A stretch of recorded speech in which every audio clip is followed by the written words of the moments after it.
excitement and fearful. Nervousness. It'd be a little scary. Psyching myself up for it.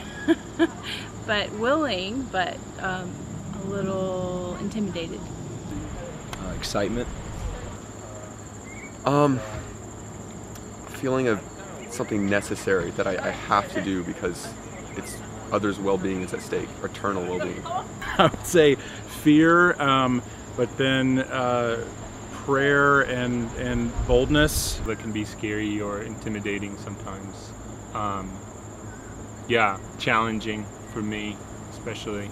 It makes me think of the gospel and spreading the good news of Jesus.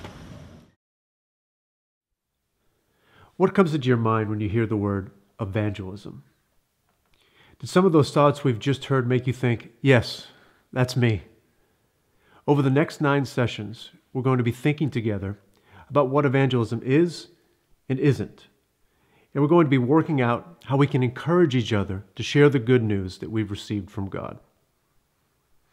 But first, let's clear the ground and ask a very simple question. Just what is evangelism? Biblical evangelism has everything to do with the evangel, or the gospel. In simple terms, the gospel is the good news. It is the good news that God saves all those who put their faith in the finished work of Christ. Put simply, evangelism then is the action of telling people the gospel. Notice that there are 2 parts to this.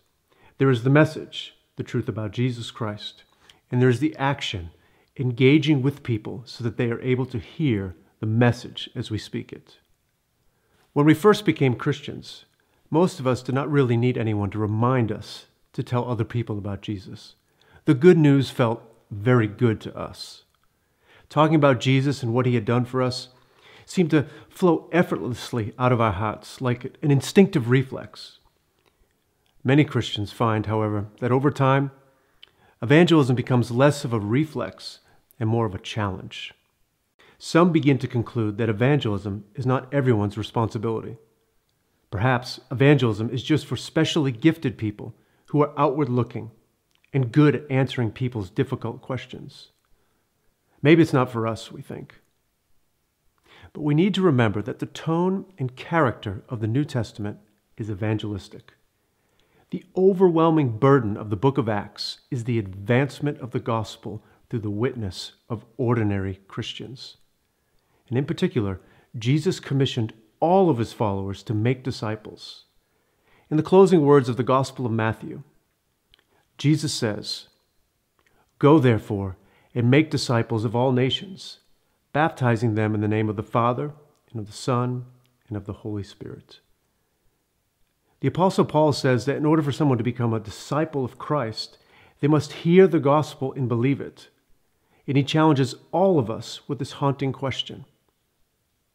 How will they hear unless someone tells them? There needs to be a messenger to bring the truth to them. Some have concluded that this job of evangelism is only for those who are gifted or in full-time Christian ministry. This, however, is not the perspective of Jesus.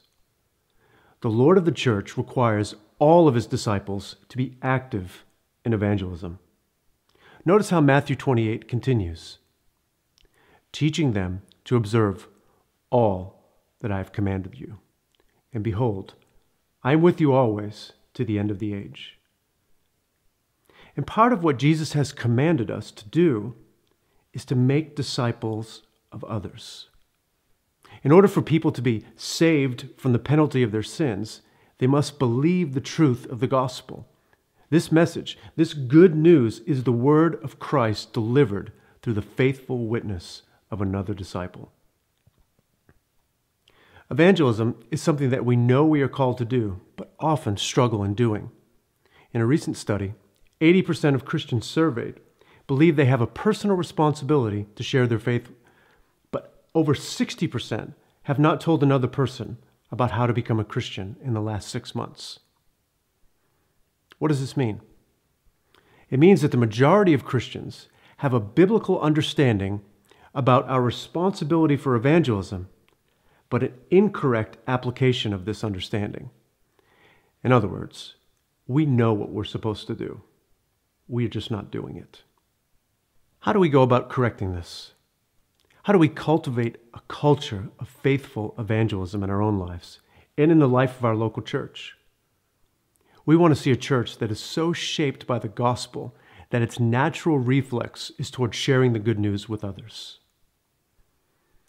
This requires individual church members to be trained for and encouraged to be faithful in evangelism.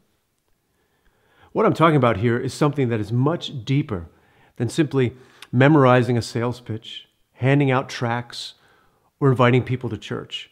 Instead, a culture of faithful evangelism involves a church family who has oriented their life together around advancing the gospel in their community.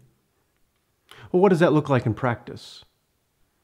A church that has a culture of faithful evangelism will be actively making, taking, praying for, and planning toward gospel opportunities. This is an organic culture of evangelism.